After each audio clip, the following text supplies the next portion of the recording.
Okay, सो कल की class में हमने बेसिकली जो हमारे एसेंशियल एलिमेंट्स थे कॉन्ट्रैक्ट के, ऑफर, एक्सेप्टेंस, उसके बारे में हमने डिस्कस किया था। एंड फिर हमने कंसिडरेशन के बारे में भी डिस्कस किया था, राइट? और जब हमने डिस्कस किया था तो हमने ये देखा था कि जो डेफिनेशंस दी हुई है हमें, वो भी एक प्रॉपर फॉर्म में ही दी हुई है। सेक्शन 2 क्लॉज ए में ऑफर की डेफिनेशन है, सेक्शन 2 क्लॉज बी में एक्सेप्टेंस की डेफिनेशन है, और साथ में ही प्रॉमिस की डेफिनेशन है। सेक्शन 2 क्लॉज सी में प्रॉमिसर एंड प्रॉमिसेस की बात कर रखी है। प्रॉमिस करने वाले को प्रॉमिसर बोलते हैं और जिसको प्रॉमिस किया जाता है उसको प्रॉमिसी बोलते हैं। सेक्शन 2 क्लॉज डी में कंसिडरेशन की बात कर रखी है, और कंसिडरेशन कितना जरूरी होता है कॉन्ट्रैक्ट को, एक एग्रीमेंट को वैलिड करने के लिए, हमें पता है।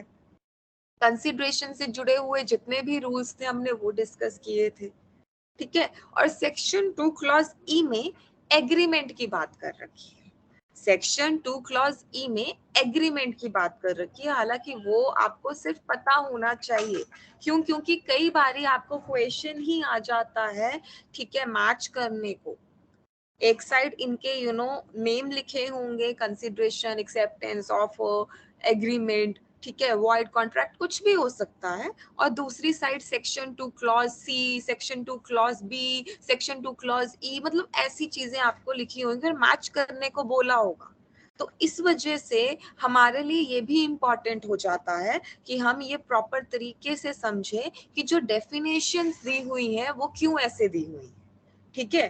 तो हमने ये कल प्रॉपर तरीके से कंसिडरेशन से रिलेटेड जो थी इंफॉर्मेशन वो डिस्कस की थी। एंड साथ में ही एक हमने इम्पॉर्टेंट पॉइंट भी डिस्कस किया था कि जो प्रीविटी ऑफ कंसिडरेशन होती है वो हमारे यहाँ पर इंडियन लॉ में अलाउड नहीं है, इंग्लिश लॉ में वो प्रिवेल करती है।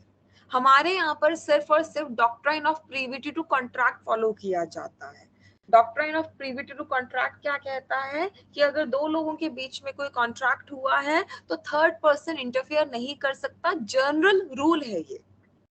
मैं ये नहीं कह रही इसकी एक्सेप्शंस नहीं है।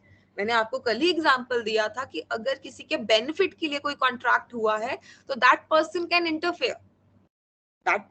Interfere, right. लेकिन मैं आपको जनरल रूल बता रही हूँ कि doctrine of privity to contract हमारे यहाँ पर फॉलो किया जाता है, लेकिन प्रीविटी ऑफ कंसिडरेशन फॉलो नहीं किया जाता। ये आपको समझना है, ठीक है। तो ये हमने कल प्रॉपरली डिस्कस किया था एंड कवर किया था। आज हम अपना अगले जो दो इम्पोर्टेंट, आप कह सकते हो एसेंशियल है एक कॉन्ट्रैक्ट को वैलिड करने के लिए, वो हम पढ़ेंगे, ठीक है। दो एसेंशियल कौन से हैं? पहला है फ्री कंसेंट एंड दूसरा है कैपेसिटी ऑफ द पार्टीज या कंपिटेंसी ऑफ द पार्टीज। ये दोनों ही मेजरली आपके दो और इम्पॉर्टेंट एसेंशियल हैं जो आपको पता होने चाहिए, जो कॉन्ट्रैक्ट को एक वैलिड कॉन्ट्रैक्ट बनाते हैं। देखो, कॉन्ट्रैक्ट में अगर कंसेंट फ्री ना हो तो वो कॉन्ट्रैक्ट वैलिड नहीं माना जाएगा। तो कंसेंट तो फ्री होनी ही चाहिए। फ्री कंसेंट से पहले आप कंसेंट को समझ लो। वैसे तो हमने फर्स्ट लेक्चर में ही कंसेंट के ऊपर डिस्कशन किया था, जहां पर मैंने आपको ये बताया था कंसेंसस एड इडम। कोई मुझे समझा सकता है या बता सकता है कि कंसेंसस एड इडम का मतलब क्या था? Meeting of minds. Meeting of minds, yes. तो consensus ad idem means meeting of minds. तो कंसेंट का मतलब क्या होता है? सेक्शन 13 में कंसेंट को डिफाइन किया हुआ है। वैसे ही बता दूं आपको, section 13 of Indian contract act properly क्या बताता है कि कंसेंट क्या होती है? Meeting of minds, consensus ad idem, ठीक है। और फ्री कंसेंट क्या होती है? कंसेंट अगर आपको समझ में आ गया तो फ्री कंसेंट क्या होती है सेक्शन 14 बता। सेक्शन 14 बहुत ही सिंपल वर्ड में ये बोल देता है कि जो कंसेंट है वो फ्री तब मानी जाएगी जब उसमें ना ही कोई फ्रॉड, ना ही कोई कोरेशन, ना ही कोई अनड्यू इन्फ्लुएंस, ना ही कोई मिस रिप्रेजेंटेशन, ना ही कोई मिस्टेक होगी। आई अगेन रिपीट, अगर कोई आपसे पूछे या आप ऑब्वियसली प्रॉपर अगर डेफिनेशन जानना चाहते हो फ्री कंसेंट की, तो वो यही है कि a consent is said to be free if it is not caused by coercion, undue influence, fraud, misrepresentation and mistake. अब आपको लग रहा होगा ये क्या है, तो इनको हम एक एक करके अभी डिस्कस करेंगे, पर आपको पहले ये पता होना चाहिए कि कंसेंट जो है वो फ्री कब मानी जाएगी, जब वो इन चीजों से इफेक्ट नहीं होगी। ये सेक्शन 14 कहता है। सेक्शन 14 डेफिनेशन बड़ी छोटी सी है, consent is said to be free, वहां पर खत्म ही हो जाता है वो। क्यों? क्योंकि coercion, undue influence, fraud, misrepresentation, mistake, इनके सेक्शन स्टार्ट हो जाते हैं। सेक्शन 15 में कोरेशन, सेक्शन 16 में अनड्यू इन्फ्लुएंस, सेक्शन 17 में फ्रॉड, सेक्शन 18 में misrepresentation, then so on, जिसको आप अभी डिस्कस करेंगे हम, ठीक है। तो ये मैं आपको क्यों समझा रही हूँ, सो दैट एक क्रोनोलॉजी आपके माइंड में क्लियर हो। देखो, अगर तो बेयर एक्ट है आपके पास और आप उसे रेफर करना चाहते हो साइड बाय साइड, तो इट्स अ परफेक्ट चॉइस, आप कर सकते हो। आपको और चीजें क्लियर हो जाती हैं, चाहे आप ऑनलाइन खोल लो, चाहे आपके पास अगर ऑब्वियसली प्रॉपर बेयर एक्ट है तो आप ओपन कर लो। छोटा सा बेयर एक्ट है, ज्यादा तो बड़ा है भी नहीं कि डर जाए कोई, है ना। तो वो आपको और क्लियरली सेक्शंस जो मैं अभी आपको समझा रही हूँ वहां पर भी आपको दिखेंगे, राइट कि सेक्शन 13 में कंसेंट को डिफाइन कर रखा है, सेक्शन 14 में फ्री कंसेंट को डिफाइन कर रखा है, एंड सेक्शन 15, 16, 17, 18, 19, 20, 21, 22 सेक्शन तक यही टॉपिक चलता है आपका कि कंसेंट फ्री कब मानी जाएगी, ठीक है। तो ये आपको पता होना चाहिए। अब अगर कंसेंट फ्री नहीं है, अगर कंसेंट फ्री नहीं है तो कॉन्ट्रैक्ट वैलिड तो नहीं होगा। तो क्या होगा, आपका जो कॉन्ट्रैक्ट है जो आप कर रहे हो किसी के साथ, अगर उस पर्सन की कंसेंट ही फ्री नहीं है तो कॉन्ट्रैक्ट वैलिड तो नहीं हो सकता। तो क्या होगा, या तो वॉइडेबल होगा या तो वॉइड होगा। तो ये दोनों शब्द जो हैं जिसके बारे में आप बहुत बारी आगे देखोगे, इनको एक बारी समझ लो, ये बहुत जरूरी है। जैसे यहाँ पर वॉइडेबल दिख रहा होगा आपको, या मैं वॉइड के बारे में भी मैंने फर्स्ट लेक्चर में डिस्कस किया था, जब हम सिर्फ और सिर्फ प्रॉपरली ये देख रहे थे कि क्या एसेंशियल्स होते हैं, है ना। तो वॉइड का मतलब तो मैंने आपको समझा ही दिया था कि रद्द होता है। वॉइड का मतलब क्या है, ऐसा कोई कॉन्ट्रैक्ट जिसके लिए आप कोर्ट नहीं जा सकते, आप जाओगे तो केस डिसमिस हो जाएगा। ऐसा कॉन्ट्रैक्ट जो सीजेस टू बी इन्फोर्सेबल है, तभी तो वॉइड बोल रहे हैं। रद्द का मतलब क्या होता है, ऐसी कोई चीज जो सीजेस टू बी इन्फोर्सेबल है, जिसको आप इन्फोर्स नहीं करवा सकते, लागू नहीं करवा सकते। तो वॉइड तो सिंपल है, कोई पूछेगा तो आप बता सकते हो रद्द है भाई, ठीक है, इन्फोर्स नहीं हो सकता, बात खत्म होगी वहां पर। बट बात वॉइडेबल की अगर कोई पूछे तो क्या बोलना है, वॉइडेबल। वॉइडेबल ऐसा कॉन्ट्रैक्ट जिसको अवॉइड किया जा सके, वॉइडेबल ऐसा कॉन्ट्रैक्ट जिसको अवॉइड किया जा सके, ऐसा कॉन्ट्रैक्ट जहां पर एक पार्टी तो चाहती है कॉन्ट्रैक्ट हो जाए लेकिन दूसरी पार्टी नहीं चाहती कॉन्ट्रैक्ट हो। वो ऐसा क्यों नहीं चाहती, क्योंकि उसकी कंसेंट फ्री नहीं थी।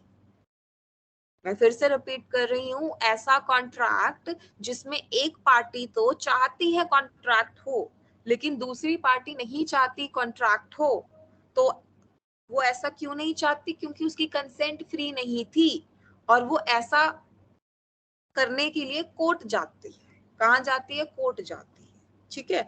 आपने किसी को ऑब्वियसली थ्रेटन किया कि अगर उस पर्सन ने अपना जो 5 करोड़ का घर है अगर आपको 3 करोड़ में नहीं दिया तो आप उससे या उसकी फैमिली मेंबर्स को क्या करोगे, आप उससे या उसकी फैमिली मेंबर्स को क्या करोगे, बेसिकली आप उसे थ्रेट कर रहे हो कि आप उसके या उसकी फैमिली मेंबर्स को बेसिकली हार्म करोगे। क्या करोगे, हार्म करोगे, राइट। तो अगर आप ऐसा थ्रेट कर रहे हो किसी को, दैट मीन्स उस पर्सन की जो कंसेंट होएगी वो फ्री नहीं होएगी। उस पर्सन की जो कंसेंट होएगी that will not be free. अगर वो कंसेंट दे भी देगा तो वो जबरदस्ती होएगी, अगर वो कंसेंट दे भी देगा तो वो जबरदस्ती होएगी, राइट।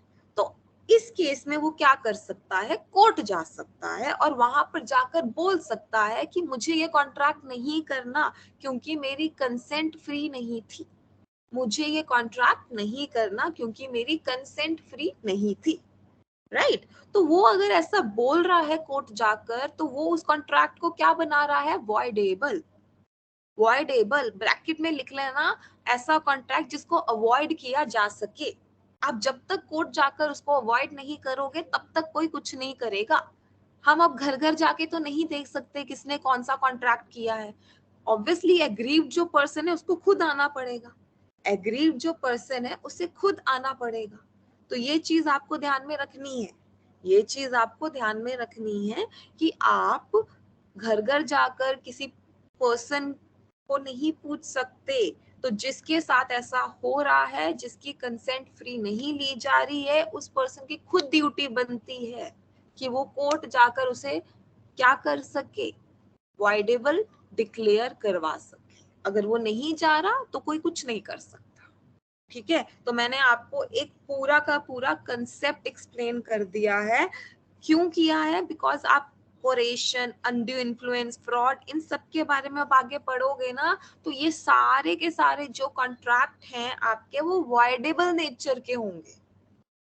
कोरेशन मीन्स थ्रेट करना, कोई ऐसा बेसिकली ऑफेंस करना जो आईपीसी के द्वारा क्या है? फॉरबिडन है। आईपीसी आप सब लोगों ने पढ़ा है या सुन रखा है, आपको पता है उसमें क्रिमिनल लॉ के बारे में बात की जाती है। उसमें किसके बारे में बात की जाती है? क्रिमिनल लॉ के बारे में बात की जाती है। राइट तो वो सब चीजें आपको पता होनी चाहिए। कोरेशन का मतलब होता है किसी को थ्रेट करना। कोरेशन का मतलब क्या होता है? किसी को थ्रेट करना, किसी को हार्म करने की धमकी देना। कोई अगर ऐसा करेगा तो वो कोरेशन कमिट करेगा। कुछ भी ऐसा अगर वो धमकी या थ्रेट कर रहा है जो फॉरबिडन बाय आईपीसी है, मतलब इंडियन पीनल कोड है। इवन अगर कोई पर्सन, ये ध्यान से सुनना, इवन अगर कोई पर्सन सुसाइड कमिट करने की भी थ्रेट दे रहा है तो वो भी कोरेशन माना जाएगा। और अगर ऐसा होता है, तो अगर ऐसी सिचुएशन में कोई अगर अपनी कंसेंट भी दे दे, तो वो बाद में कोर्ट जाकर क्या कर सकता है? वॉइडेबल डिक्लेयर करवा सकता है। क्या कर सकता है? वॉइडेबल डिक्लेयर करवा सकता है। और कोरेशन के बारे में बेसिकली ये सारी की सारी जो इंफॉर्मेशन है, ये कौन से सेक्शन में दिया होता है? सेक्शन 15 में। सेक्शन 15। ठीक है, यहां तक क्लियर हुआ? एक बार ही बता दीजिए।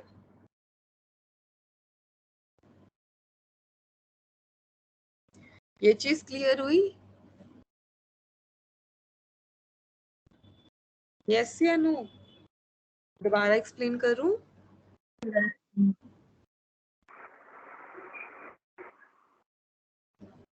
क्लियर है ना? Yes, ma'am. ओके। नेक्स्ट जो आता है आपका वो है कोरेशन के बाद undue influence. Undue influence means, देखो इन्फ्लुएंस मींस करना किसी को किसी को प्रेशराइज करना, राइट? ठीक है, किसी को अपनी वर्ड से, अपने शब्दों से किसी के माइंड के साथ खेलना, इन्फ्लुएंस करना, मतलब किसी के ऊपर अपना कुछ भी एक प्रभाव डालना, राइट? अनड्यू मतलब जरूरत से ज्यादा। अनड्यू मतलब जरूरत से ज्यादा। देखो आप राह चलते हुए इंसान की बात सुनकर तो ऐसे इन्फ्लुएंस नहीं होंगे, दैट इज फॉर श्योर। राह चलते हो मतलब किसी भी स्ट्रेंजर की बात सुनकर तो आप इतना इन्फ्लुएंस नहीं होंगे, right?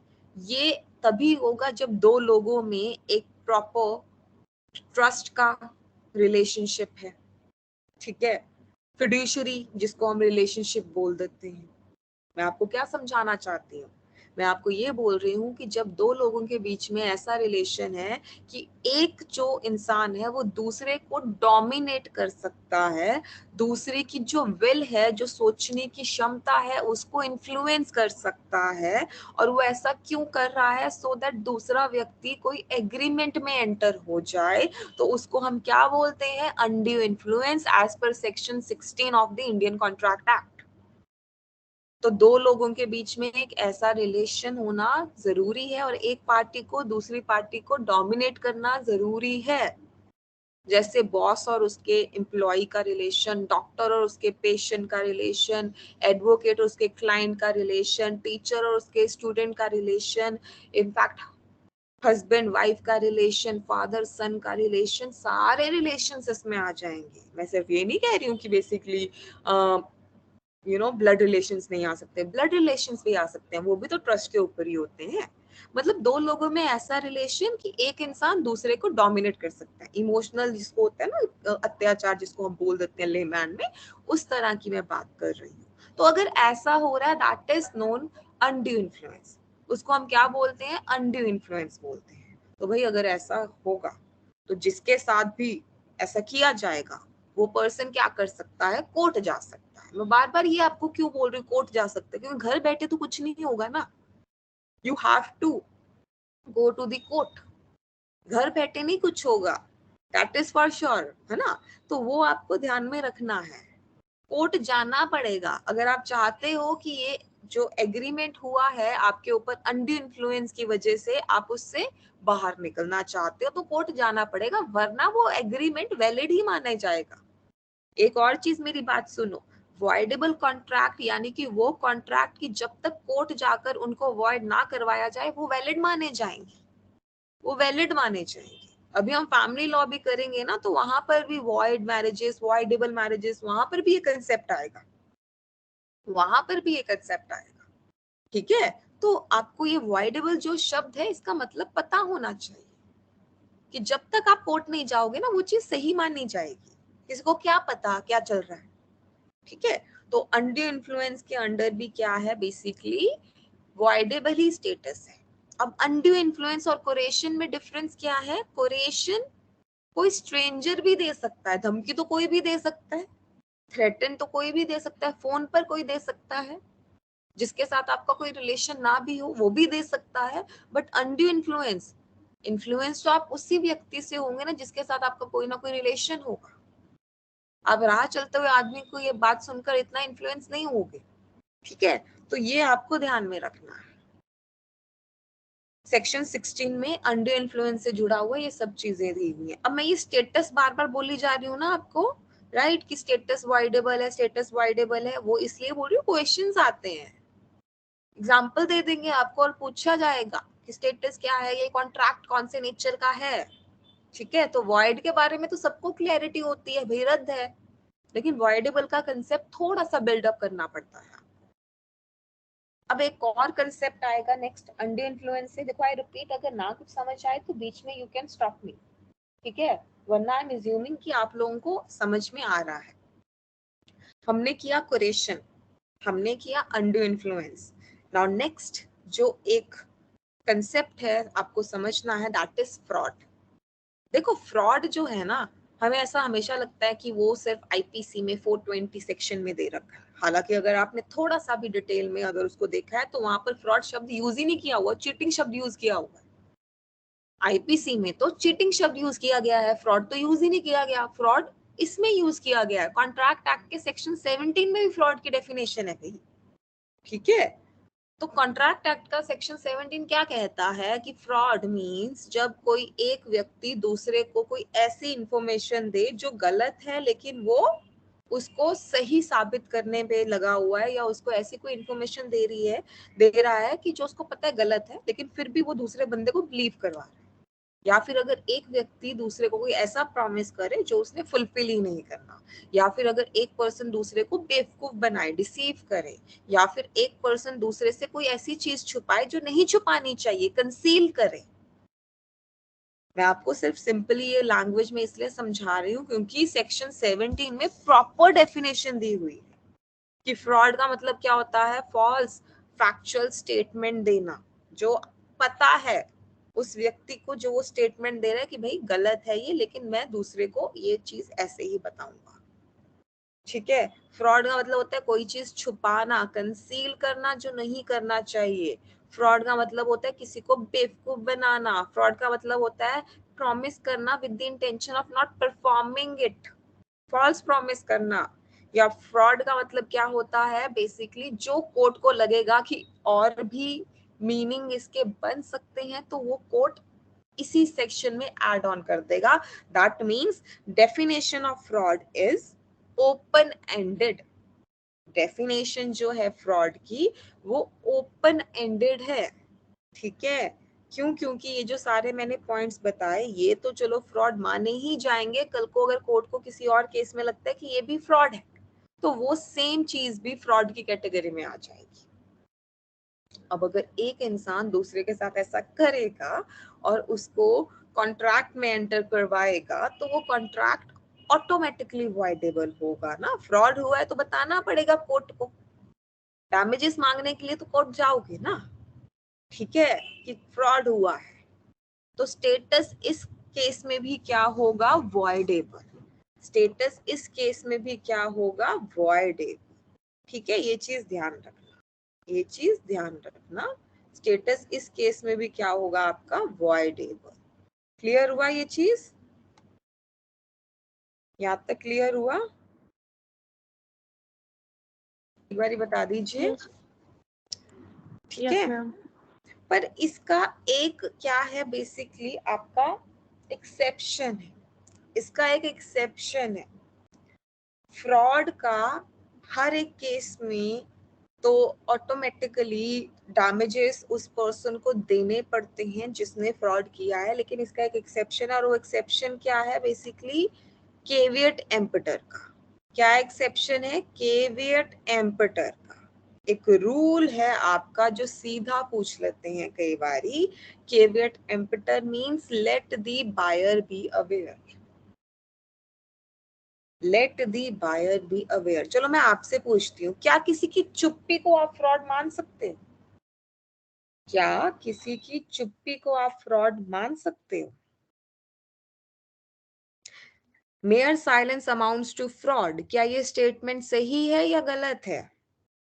Mayor silence amounts to fraud, बताओ, ये No. क्वेश्चन आया हुआ है। हाँ बोलो। Ma'am, mere silence does not amount to fraud unless the condition was put that if you remain silent, I will take it as yes. Mere silence will not amount to fraud. Okay, exception एक आपने दी है, एक और भी है इसकी exception. Mere silence does not amount to fraud when the rule of caveat emptor is applied कि let the buyer be aware। ठीक है, आप खुद शॉप पर जाते हो, वहां से खुद कोई चीज पिक करते हो, बिलिंग करवाते हो, घर आ जाते हो, वो चीज खराब निकलती है, आप सेलर के ऊपर नहीं ब्लेम कर सकते। कंज्यूमर प्रोटेक्शन एक्ट अलग बात है, I understand that thing, but आपने खुद भी चेक नहीं किया, you were also negligent on your part, you were also not aware, तो वहां पर सेलर को ये डिफेंस मिलता है। कंज्यूमर के लिए तो कंज्यूमर प्रोटेक्शन एक्ट है, लेकिन सेलर के लिए भी तो कुछ होना चाहिए ना। चलो सोगा तो है, वो तो अलग बात है, अनपेड सेलर के लिए हम कवर करेंगे, लेकिन अपार्ट फ्रॉम दैट कुछ और भी तो होना चाहिए ना। तो दिस जो डॉक्ट्राइन है केवियट एम्पटर का, ये है उसके लिए। ठीक है, अब आप जो बोल रहे हो कि mere silence does not amount to fraud, ठीक है, जब रूल ऑफ केवियट एम्पटर का अप्लाई किया जाता है, बट अगर ड्यूटी टू स्पीक है, आप समझ रहे हो चीज, ड्यूटी टू स्पीक है पर तब भी बंदा चुप है तो फ्रॉड माना जाएगा? यस और नो?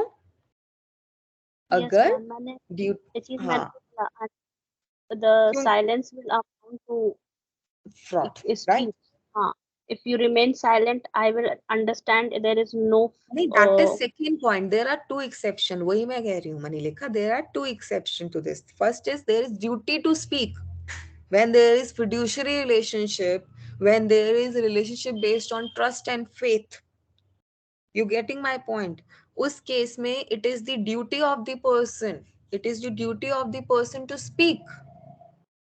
अगर उस केस में भी पर्सन चुप है, अगर उस केस में भी पर्सन चुप है, ठीक है, तो वो फ्रॉड माना जाएगा। आप जो बोल रहे हो दैट इज सेकेंड एक्सेप्शन, जहां पर आपका जो साइलेंस है that is amounting to speech. If you are saying that, if आप खुद एक स्टेटमेंट बोल रहे हो कि अगर तुम चुप रहे देन आई अज्यूम कि ये जो हॉर्स है ये साउंड है, ये बिल्कुल सही है, साउंड मतलब पागल नहीं है, बिल्कुल सही है, और दूसरा इंसान चुप है, वो कुछ नहीं बोल रहा, दैट मीन्स उसकी चुप्पी ही इज अमाउंटिंग टू स्पीच। ठीक है, उस केस में भी फ्रॉड माना जाएगा अगर वो चुप है और जैसा आपने बोला वैसा ना निकले। लेकिन दूसरा भी याद रखना, अगर ड्यूटी है बोलने की, अब ड्यूटी है बोलने की, अब शॉपकीपर की कोई ड्यूटी एज सच नहीं बनती है जब तक आप उससे ना प्रॉपरली पूछो। लेकिन ऑन द अदर हैंड अगर फिड्यूशरी आउट ऑफ ट्रस्ट एक प्रॉपर फेथफुल रिलेशनशिप है, वहां पर if the any party is silence, जिसको चुप नहीं रहना चाहिए, अगर वो चुप है तो वो फ्रॉड माना जाएगा। अब आप सोचोगे कि ये कौन से रिलेशन में, वही आपको फिड्यूशरी रिलेशन मैंने बोल दिया जो ट्रस्ट के ऊपर हो, कोई भी रिलेशन हो सकता है, डॉक्टर पेशेंट का, वकील और उसके क्लाइंट का, ब्लड वाले रिलेशंस आ जाएंगे इसमें, राइट, फादर सन का, ठीक है, इवन हस्बैंड वाइफ, हर एक रिलेशन जो आपका क्या है, फिड्यूशरी रिलेशनशिप है, ठीक है।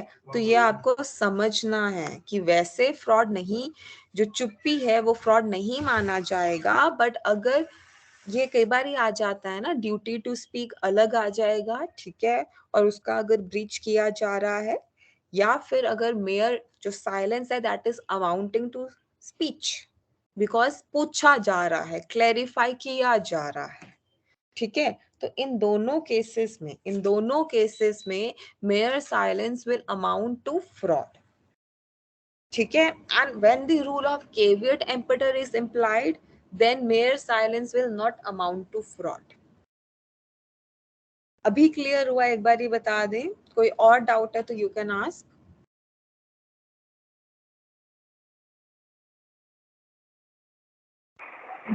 मैम अगर पूछा जाता है और वहाँ पे जहाँ पे बोलने की जरूरत होती है तो ही मैम माना जाएगा ना किसी को?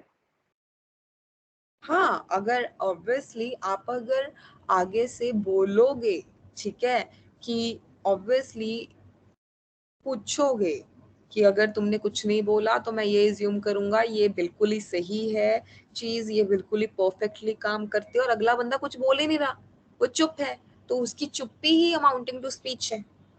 तो इन दैट केस ऑब्वियसली अगर वो चुप है और जैसा आपने बोला वैसा ना निकले तो फ्रॉड माना जाएगा, बिकॉज आपके पास क्या होगा कि मैंने हाँ पूछा था, मैंने तो स्पेशली ये पूरी पूरी स्टेटमेंट पूछी थी, पर अगर आप खुद कुछ पूछ ही नहीं रहे, आप खुद ही अवेयर नहीं हो बीइंग दी बायर, और आप ऐसे ही कोई भी चीज उठाकर ले आ रहे हो, you are not asking anything, then you can't blame the seller, because rule of caveat emptor भी अप्लाई काफी अच्छे तरीके से किया जाता है। मैं वही बोल रही हूँ ना, सेलर के पास भी अच्छा डिफेंस है ये, ठीक है, सेलर के पास भी अच्छा डिफेंस है ये। हालांकि इसके बारे में हम सेल्स ऑफ गुड्स एक्ट में भी पढ़ेंगे, वहां पर और भी, बल्कि मैं इसकी एक्सेप्शन भी आपको बताऊंगी, क्योंकि ये है तो उसी एक्ट का प्रॉपर एक डॉक्ट्राइन, पर जब बात आती है फ्रॉड की और मेयर साइलेंस की, तब भी इसको अप्लाई करते हैं। क्लियर हुआ यहाँ तक? एक बार बता दीजिए। Yes. नेक्स्ट है आपका सेक्शन 18, मिस रिप्रेजेंटेशन। अब मिस रिप्रेजेंटेशन का मतलब क्या होता है? दिखाना कुछ और देना कुछ और बताकर, कुछ और दिखाकर, कुछ और बेच दिया, मिस रिप्रेजेंट कर दिया, राइट। सेक्शन 18, पर सेक्शन 18 मिस रिप्रेजेंटेशन और सेक्शन 17 फ्रॉड, इन दोनों में फिर डिफरेंस क्या होगा? यहाँ पर भी तो कहा कुछ और जा रहा है और एक्चुअल में कुछ और निकल रहा है, और फ्रॉड में भी यही चीज थी, तो दोनों में डिफरेंस तो ऑब्वियसली होगा, तभी तो अलग अलग सेक्शंस में है। तो वो डिफरेंस क्या है? वो डिफरेंस है कि मिस रिप्रेजेंटेशन में पॉजिटिव स्टेटमेंट बोली जाती है, पॉजिटिव असर्शन बोली जाती है, विच मीन्स कि जो इंसान आपको कोई इंफॉर्मेशन जो दे रहा है, वो चाहे इंफॉर्मेशन गलत दे रहा है पर उसको खुद लग रहा है कि वो सही बोल रहा है।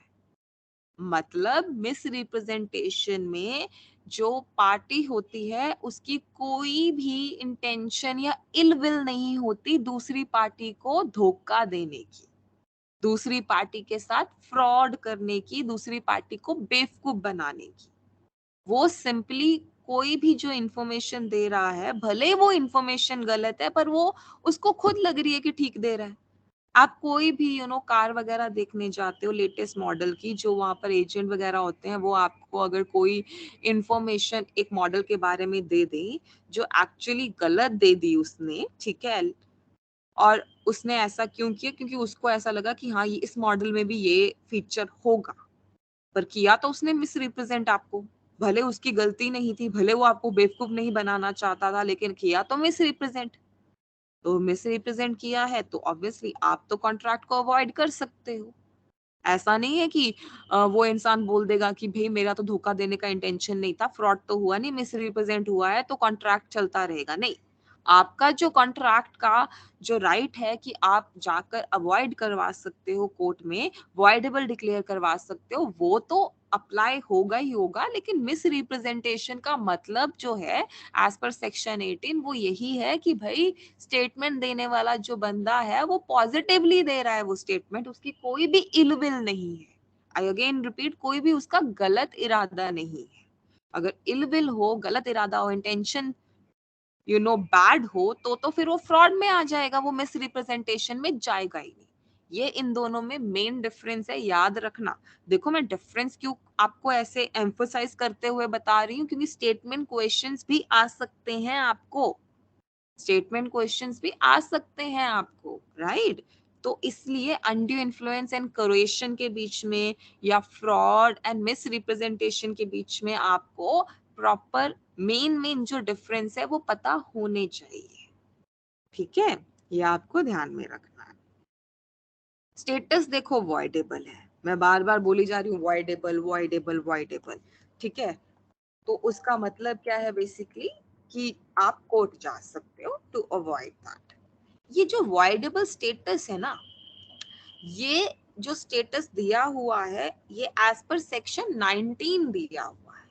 देखो मैंने आपको क्या बोला, 14 में फ्री कंसेंट, 15 में कोरेशन, 16 में अनड्यू इन्फ्लुएंस, 17 में फ्रॉड, मिस रिप्रेजेंटेशन 18 में, 19 में क्या है, 19 में मिस्टेक नहीं है, याद रखना ये चीज, कहीं आप मिस्टेक कर दो, ठीक है। 19 में मिस्टेक नहीं है, 19 में है आपका बेसिकली कि जो भी ये कॉन्ट्रैक्ट आपने पढ़े हैं, जो भी चीजें पढ़ी हैं, अगर कोई कॉन्ट्रैक्ट कोरेशन, अनड्यू इन्फ्लुएंस, ठीक है, मिस रिप्रेजेंटेशन, फ्रॉड के थ्रू हो रहा है तो वो वॉइडेबल होगा। वो क्या होगा, वॉइडेबल होगा। ये आपको ध्यान में रखना है, ये आपको ध्यान में रखना है, ठीक है। Miss representation section 18 and 19 clearly talk about the status, ठीक है। एंड देन मिस्टेक के बारे में 20, 21, 22 बात करता है। अब मिस्टेक के बारे में सिर्फ आपको दो चीजों का आइडिया होना चाहिए कि mistake of fact and mistake of law दोनों ही यहाँ पर भी क्या करेंगी, फॉल करेंगी। टॉर्ट में भी आई, क्रिमिनल लॉ में भी आई, तो कॉन्ट्रैक्ट एक्ट में भी आएगा, मिस्टेक यहाँ पर भी आएगा, ठीक है। और जब हम बात करते हैं मिस्टेक की, जब हम बात करते हैं किसकी, मिस्टेक की, चाहे वो मिस्टेक ऑफ लॉ हो चाहे वो मिस्टेक ऑफ फैक्ट हो, तो हम उसको क्लियरली समझते हैं, हम उसको क्या करते हैं, क्लियरली समझते हैं। देखो आपसे ही पूछती हूँ मैं, ओके मिस्टेक वाला शायद स्लाइड मिस है, कोई ना मैं आपको बता डाल दूंगी, आप ऐसे ही सुन लो। मिस्टेक जो है आपका बेसिकली चाहे वो लॉ का हो चाहे वो फैक्ट का हो, पहले तो फैक्ट की बात कर लेते हैं।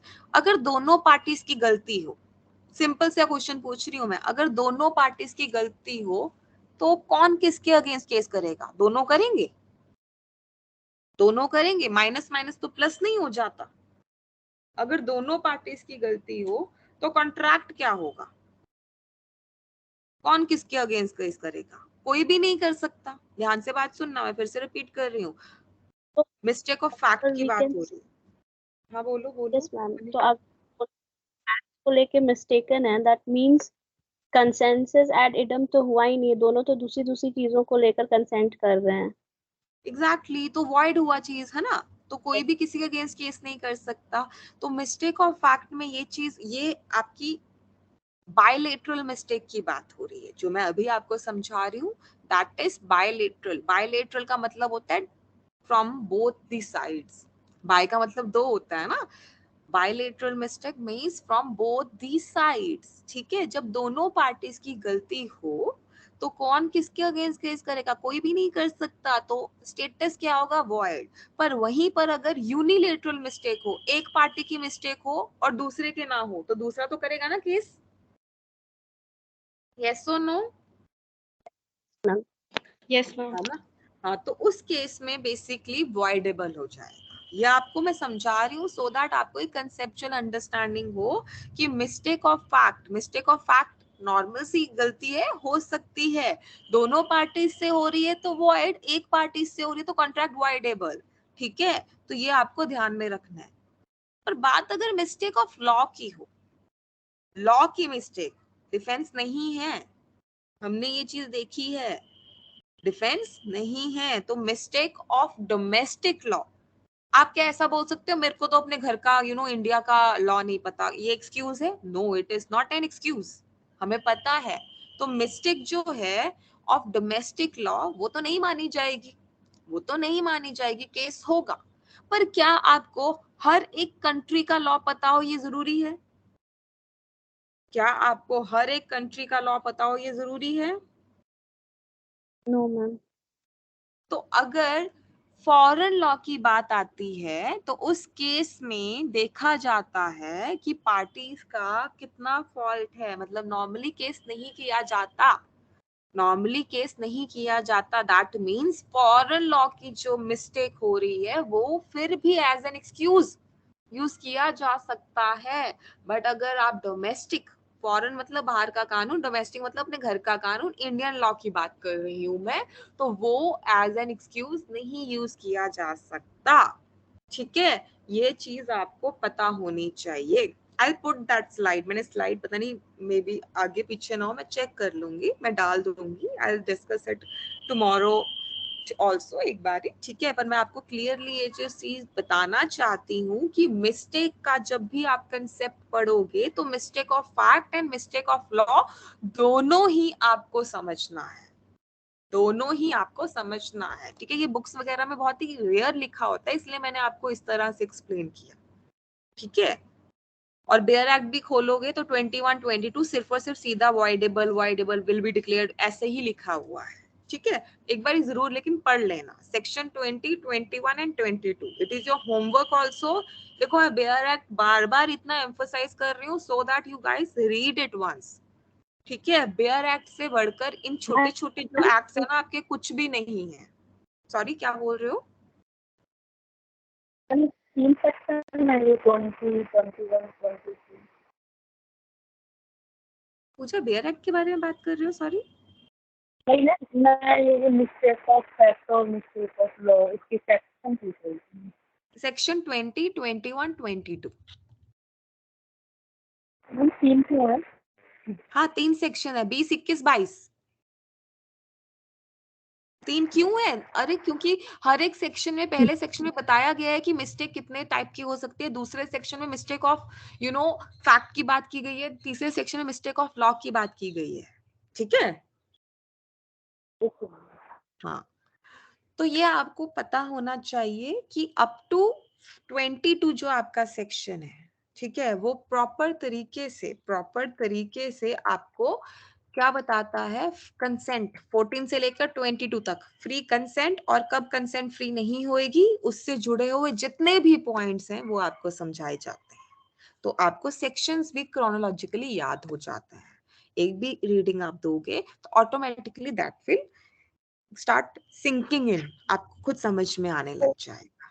ठीक है, तो ये चीज मैम, आपको हाँ बोलो। मैम तो अगर what I understand, please correct me if I am wrong, अगर दोनों का मिस्टेक है तो वो एग्रीमेंट वॉइड है। अगर mistake is pertaining to law which is foreign law तो भी वो वॉइड, तब वो वॉइडेबल होगा या वॉइड होगा? वाइड। तो वो वॉइड है। और mistake as to domestic law तो होता ही नहीं है कुछ। एग्जैक्टली। देयर आपको वो कॉन्ट्रैक्ट फुलफिल करना ही पड़ेगा, so there is no void or voidable in that case, right? Exactly. ठीक है, ओके। एक तो क्वेश्चंस इसके मुझे ना याद आ रहे हैं, I will check it once and I will discuss in the next class. ठीक है, क्योंकि मिस्टेक से मुझे बस रिमाइंड कराना, आई स्टार्ट, क्योंकि हम रिवाइज तो करते ही हैं बेसिकली, तो ऑटोमेटिकली लास्ट वाला जो टॉपिक है वो हो ही जाता है हमारा। तो मैं आपको नेक्स्ट क्लास में भी एक बार ये बता दूंगी, ठीक है। I look for the slide also, जो पता नहीं कहाँ पर मिसप्लेस होगी, so that we can discuss it again. मतलब डिस्कस तो क्या, मतलब एक बार ही रिकैप कर लेंगे हम, ठीक है, ओके, क्योंकि इंपॉर्टेंट है ये। बाकी तो सब चीजें समझ में आ जाती हैं, बट ये कोरिलेशन, अनड्यू इन्फ्लुएंस, फ्रॉड, ये थोड़े से आपके या मिस्टेक वगैरह के सेक्शंस जो हैं, इनका कंसेप्चुअल अंडरस्टैंडिंग एक बार भी आपको अगर बैठ गया तो आपके लिए बहुत इजी हो जाता है क्वेश्चंस को सॉल्व करना, ठीक है। तो फ्री कंसेंट में ये मैम सब चीज, बोलो। सेक्शंस में मतलब जब भी क्वेश्चंस आते हैं मैच द फॉलोइंग में, ये सेक्शन को कैप्शन से मैच करने के लिए दे हाँ, देते हैं, मैच राइट? करने के लिए आ जाते हैं, right. Pertaining to those sections आते हैं जो कि काफी डिस्कस हुआ रहता है, केसेस हाँ, इसमें नहीं देते। नहीं, हाँ। तो ये आपको ध्यान में रखना है, ठीक है। सो ताकि आपको सेक्शन वाइज भी चीजें क्लियरली एक प्रकार से समझ में आ जाए, ठीक है, कि आप जब रिवाइज करो तो वो रिवीजन अच्छे से हो आपकी, ठीक है। एंड देन अगर मैं फ्री कंसेंट को साइड रखकर एक और कंसेप्ट आपके साथ डिस्कस करूं, कि एक असेंशियल होता है कि भाई जब भी आप कॉन्ट्रैक्ट में एंटर कर रहे हो तो आपके माइंड में एक इंटेंशन होती है to create the legal relationship. ये वैसे भी आप ऑलरेडी फर्स्ट क्लास में मेरे साथ डिस्कस कर चुके हो। अगर आपका बेसिकली लीगल रिलेशन क्रिएट करने का कोई इंटेंशन ही नहीं है, तो that will be a mayor social agreement, and agreement pertaining to society, pertaining to the maintenance of some sort of your friends family, is out of the ambit जो आपका ये contract act है, right. Simple सी भाषा में explain करूँ, जो हमने first lecture में डिस्कस किया हुआ है ऑलरेडी, कि भाई सारे के सारे कॉन्ट्रैक्ट एग्रीमेंट होते हैं, कोई दिक्कत नहीं है, सब लोग मानते हैं, पता है, लेकिन सारे के सारे एग्रीमेंट कॉन्ट्रैक्ट नहीं होंगे। रीजन बीइंग, कुछ कॉन्ट्रैक्ट आपके सोशल कॉन्ट्रैक्ट भी होंगे और कुछ कॉन्ट्रैक्ट आपके लीगल कॉन्ट्रैक्ट भी होंगे, सॉरी, कुछ एग्रीमेंट्स आपके सोशल एग्रीमेंट्स भी होंगे और कुछ एग्रीमेंट्स आपके लीगल एग्रीमेंट्स भी होंगे। और कॉन्ट्रैक्ट एक्ट में सिर्फ और सिर्फ हम लीगल एग्रीमेंट्स की बात करते हैं। किसकी बात करते हैं? लीगल एग्रीमेंट्स की, सोशल एग्रीमेंट्स की हम बात नहीं करते हैं यहाँ पर, ठीक है। तो just to have a basic idea कि भाई इंटेंशन जो है वो होनी चाहिए प्रॉपर, किस चीज को लेकर, to create the legal relationship, तो ही वो चीज कॉन्ट्रैक्ट मानी जाएगी, जो तो ही वो चीज क्या मानी जाएगी? कॉन्ट्रैक्ट मानी जाएगी, ठीक है। क्लियर हुआ ये चीज? यहां तक क्लियर हुआ? मैम चलो last question for the day, फिर इससे हम कंटिन्यू करेंगे अभी नेक्स्ट क्लास में। एक बार ही बता दो, कॉन्ट्रैक्ट कौन कौन कर सकता है? अगर आपको आइडिया है, कॉन्ट्रैक्ट कौन कौन कर सकता है? A person entering into contract, क्या इसकी एलिजिबिलिटी होनी चाहिए? मैम साउंड अबव माइंड का 18 होना चाहिए। And not disqualified by law. ठीक है, साउंड माइंड का आप लोगों ने बोला, राइट। नॉट डिस्क्वालिफाइड लॉ बोल दिया आपने, और बेसिकली मेजर होना चाहिए। मेजर मींस, मेजर मींस 18 और अबव। 18 प्लस। चलो आपके लिए एक और 18 क्वेश्चन, मैम। गार्डियन जिसका होता है, गार्डियन आप समझते हो ना, कुछ लोग बच्चे होते हैं यस ना जिनका गार्डियन होता है, राइट। तो उस केस में उनकी जो लीगल एज होती है वो 21 ईयर्स मानी जाती है, एम आई राइट? Yes ma'am. तो वो मैम चीज क्या सेम यहाँ पर अप्लाई होगी कॉन्ट्रैक्ट एक्ट में? गुड क्वेश्चन ना, बताओ अब ये, क्या वो सेम चीज यहाँ पर अप्लाई होएगी? नॉर्मली हम ये देखते हैं, मैं फिर से रिपीट कर देती हूँ, ठीक है। नॉर्मली हम क्या देखते हैं कि बच्चा जो होता है 18 साल का अगर हो गया, वो अडल्ट माना जाएगा, वोट वगैरह दे सकता है, कुछ भी आप समझ लो, राइट, ठीक है। लेकिन जिसका गार्डियन होता है उसके लिए जो लीगल एज होती है 21 ईयर्स मानी जाती है as per the guardianship act, कोई दिक्कत नहीं है। तो मैं आपसे ये पूछ रही हूँ, क्या वो सेम जो लॉ है वो यहाँ पर अप्लाई होगा जब हम कॉन्ट्रैक्ट में एंटर करने की कैपेसिटी की बात करेंगे? यस या no? Yes ma'am. Yes ma'am, apply करेगा मैम। 21 ईयर्स ही माना जाएगा उनके लिए। ठीक है, मैंने मैम लिखा, बिकॉज मैं करेक्ट करूंगी अब आपको यहाँ पर, तभी मैंने डिस्कस किया, अप्लाई नहीं होगा, कॉन्ट्रैक्ट एक्ट में वो चीज अप्लाई नहीं होगी, ठीक है। ये आपको नॉर्मली बुक्स में नहीं मिलेगा, मैंने भी एक बुक में ही जो हमारी AK जैन की बुक है उसी में ये चीज पढ़ी थी, ठीक है। और प्रॉपरली वहाँ पर लिखा हुआ है कि जो गार्डियनशिप का जो हम ये 21 ईयर्स का बात करते हैं वो इसमें इस जो कैपेसिटी है कॉन्ट्रैक्ट में एंटर होने की उसके ऊपर अप्लाई नहीं करता। ठीक है, तो ये चीज भी ध्यान रखना। आप कुछ और बोलना चाहते हो महिलिका? आपने क्या बोल रहे थे? सॉरी, मैंने आपको कट किया ना। It's ma'am, I was just drawing logic from the point कि that person should not qualified by law to enter into contract. तो I thought maybe guardianship अगर उसके ऊपर है तो till the age of 21 he's deemed to be disqualified to do anything of the major that requires हाँ, major act. मैं समझ गई वो लॉजिक। इनफैक्ट हम लोग भी काफी लगाते हैं, बट वही मैं कह रही हूँ ना कि प्रॉपरली इट्स बीन रिटर्न कि वो चीज अप्लाई नहीं होती है। ठीक है, एज सच कोई क्वेश्चन तो मुझे नहीं दिखा इससे जुड़ा हुआ, लेकिन मैं जस्ट आपको यहाँ पर एक्स्ट्रा ही इंफॉर्मेशन दे रही हूँ क्योंकि माइंड में ही कई बार थॉट्स आ जाते हैं ना, और हम खुद ही एज पर जैसे हम लॉजिक लगाते हैं अपने, तो हम सब यही लगाएंगे कि नहीं होगा, मतलब वो कॉन्ट्रैक्ट में एंटर नहीं कर पाएगा जब तक वो 21 साल का नहीं हो जाता। But on the other hand books वगैरह में जो ये मेजर बुक्स होती है अपनी, उसमें लिखा हुआ है कि वो चीज नहीं यहाँ पर अप्लाई करती। ठीक है, क्लियर हुआ यहाँ तक सबको?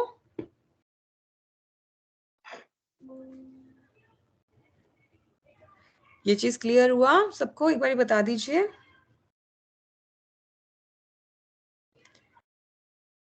सो आई स्टॉप हियर ओनली। ठीक है, आप लोग एक बार ये चीज पढ़ लेना, अगर फिर भी कोई डाउट आए तो पूछ लेना आप। ठीक है।